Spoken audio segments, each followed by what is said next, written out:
When to quit. So, there's a lot of self help stuff and things like that out there about the power of persistence, keeping going, putting in the work, tenacity, be in it for the long haul, things like that. And these things are actually very, like, there is a ton of power in sticking with something. Like, it is huge. Like, time is the thing that can take a modestly success is one of the factors that can take a modestly successful business or a moderately successful enterprise and turn it into a behemoth, right? Um, but it's interesting to consider, like, when should you quit? Because the thing is, when you close one door, you're opening the potential, or the you have the you're releasing the potential to open other doors, right? So anything in our life takes up a certain amount of space, right? So one career path is going to exclude you from certain other career paths simultaneously, right? Um, uh, like, for instance, I vowed to my wife to be faithful to her for the rest of my life, which means that as long as we are both living, um, we are actively saying no to any other spouse. And so, or any other person to be the spouse. So it's an exclusive deal. And so the fact that we said, Rachel and I said yes to each other means that we're also at the same time saying no to everybody else. And while not everything in life is quite that cut and dried, sure, you could maybe hold down two jobs at the same time, or sure, you could have two or three hobbies, or whatever. There's always the space that something takes in your life is always making. So a yes to something is always a no to something else, and vice versa. A no to something is always the potential to say yes to something else. So when you think about quitting is not as simple as just saying, I'm chopping something out of my life. When you're quitting, you're actually, essentially, you could be saying, I want something different in my life. And so quitting can actually be an extremely powerful tool. And many times we don't quit things maybe because we're just like vaguely, we're used to the way things are, the status quo, the way things we've all been doing things. We're not comfortable quitting something in order to go for something new and uncertain. Now, on the other hand, probably all of us know people who are really prone to quitting. And I mean, I have started and stopped many things in my life, and some of them probably could have been quite interesting, successful, useful, whatever, had I stuck with them for a long time.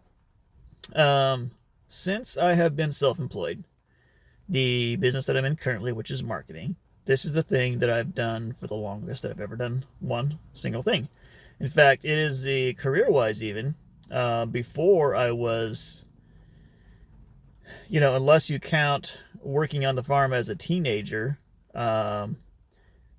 but even that, I don't know if it really qualifies. I'm really about 5 years into this marketing thing now, and I don't really know of any of the career path really that I've had a solid 5 years of anything before.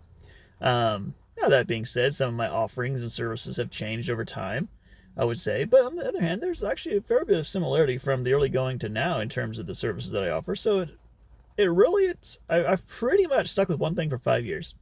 And for me, that's pretty exceptional. That's adulting. So, um, cheers to me and the grace of God. So, but it's interesting, sometimes there's ups and downs in any business, and I've certainly had both. But it is still interesting. It does feel like the opportunities still continue to increase as a factor of time, and so I'm interested to see where my business will go with time. At the same time, I want to be not just a, like, by default kind of a guy, but also with God's guidance steering the ship properly. And so anyway, when do you quit? Pretty interesting question. Um, and some people's lives would be a lot better would they quit things much sooner.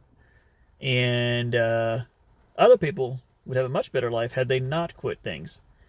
It's one of those judgment things, I think. It's not like it's hard to. I suppose there could be a book about the rules of when to quit.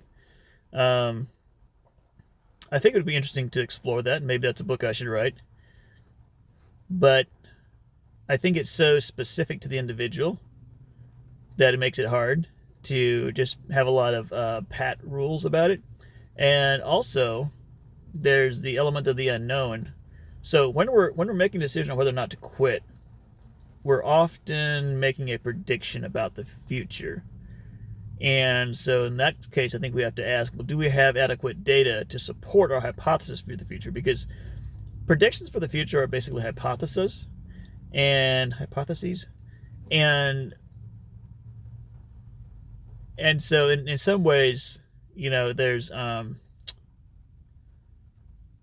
outside of divine, spiritual, prophetic foresight, if you will, there's no way to actually know in some cases whether quitting something is the best move. Now, I think it's actually fair. Maybe that's the wrong way to frame it, though, as far as should or should I not quit right now.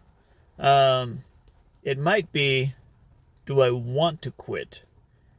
And define want a bit more broadly, so in a bit more of a rich sense. So let's say I continue this venture, and it, the rewards grow and multiply over time. Given that scenario, do I still want to quit? Or suppose the thing I'm doing now, it stays at the same level for the next 20 years. Do I still want to quit? Or suppose the thing I'm doing now is going to tank in a year or two. Do I want to quit now? So maybe look at some of the scenarios, delve into what you want, of course, what God wants, if you have my perspective on life, and then see if it makes sense whether or not you should quit. Now, if it's cigarettes, I would say yes, definitely quit those.